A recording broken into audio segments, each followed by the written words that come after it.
Hello everyone, आप सबका स्वागत है हमारी यूट्यूब चैनल स्टॉक न्यूज पर। और आज के इस वीडियो में हम बात करने जा रहे हैं हुडको के बारे में, जिसको हम housing and urban development corporation limited के नाम से जानते हैं। सरकारी कंपनी है ये।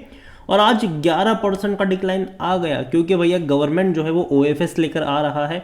और जब भी ऐसा होता है तो जिस प्राइस पर ओएफएस निकल कर आता है, मार्केट उसको एडजस्ट करने की कोशिश करता है। बातचीत करेंगे वीडियो में उसके बारे में, लेकिन उससे पहले अगर आपने अभी तक चैनल को सब्सक्राइब नहीं किया है तो प्लीज़ अभी इसे सब्सक्राइब कर लीजिए, क्योंकि आगे भी बहुत सारे वीडियोस हैं जो आपको काफ़ी ज़्यादा हेल्प करेंगे। तो 80 रुपये का शेयर है। पिछले एक महीने में अगर हम देखें तो भैया 8.5% का ग्रोथ अभी भी है। एक साल में 123% का इसने रिटर्न कमा कर दिया है। और एक्चुअली में देखा जाए तो पिछले 6 महीने में 40 रुपये से 90 रुपये से भी ऊपर चला गया था ये। अभी करेक्शन बना है जो कि एक्सपेक्टेड है। और पिछले 5 साल की बात करें तो 90% का ग्रोथ है। लेकिन अगर हम मैक्सिमम ग्राफ देखेंगे ना, तो जैसे ही 2017 में अगर आप देखो तो लगातार गिर रहा था। कोविड के टाइम पे ये 19 रुपये का था। बड़ी रफ्तार आई थी यहाँ पर, 50 रुपये से भी ऊपर गया, वापस गिर कर नीचे आया 32-33 पर, वापस तेजी पकड़ी। अब लंबे समय के लिए नीचे डाउनवर्ड्स हो सकता है ये, हालांकि कुछ टाइम के लिए रहेगा। और डेफिनेटली मुझे लगता है कि 70-75 तक जाने के चांसेस इसके हैं। अभी यहाँ पर खबर ये है कि गवर्नमेंट जो है वो 7% तक का अपना स्टेक बेच सकती है ओएफएस के जरिए। और यहाँ पर भी देखो, ऐसा नहीं कि बेचेगी ही बेचेगी। यहाँ पर 79 रुपीज़ के प्राइस पर ये ओएफएस निकल कर आने वाला है। और ऑफर फॉर सेल जो है वो आज से शुरू हो चुका है। 18 और 19 2 दिन का है ये ऑफर फॉर सेल।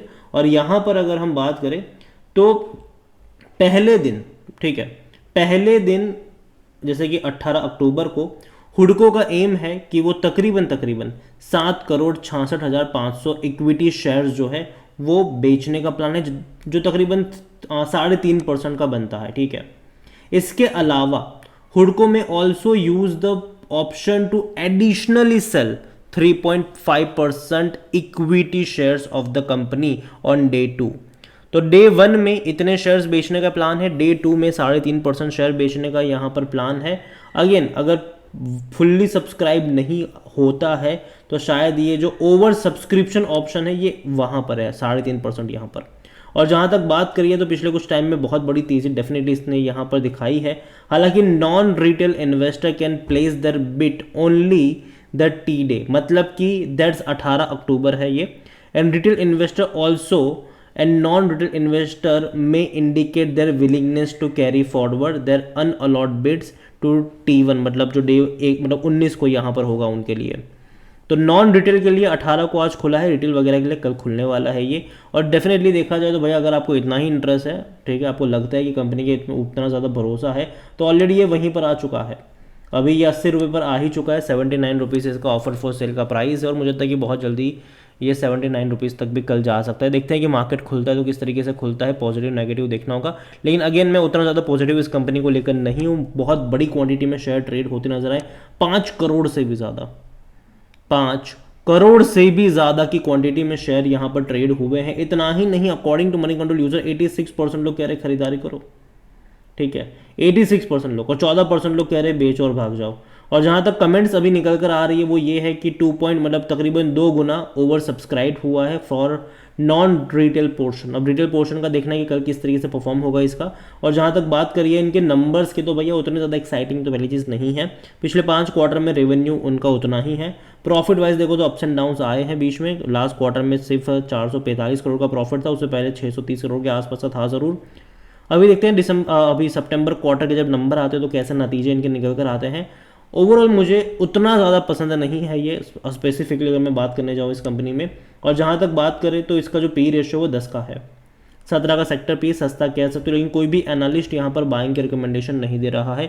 आपको सोशल मीडिया पे कुछ इंडिविजुअल की तरफ से देखने को मिल जाएगा, लेकिन जो ब्रोकरेज हाउसेज के बड़े एनालिस्ट होते हैं वो जनरली यहाँ पर खरीदने की सलाह नहीं दे रहे हैं। जहाँ तक बात करें हम होल्डिंग को लेकर, तो भैया प्रमोटर के पास 81.81% की होल्डिंग है। प्रमोटर कौन है? गवर्नमेंट है। यहाँ पर गवर्नमेंट के पास इतनी होल्डिंग है और गवर्नमेंट अब और होल्डिंग अपनी यहाँ पर बेचेगी 7% जितनी, तो 75% से भी कम हो जाएगी उनकी होल्डिंग। यहाँ पर म्यूचुअल फंड 1.19% पर है, डोमेस्टिक 5.96 पर है, एफआईएस यहाँ पर 0.65% पर है, रिटेल और अदर की मिलाकर 10.39% की होल्डिंग देखने को मिल रही है।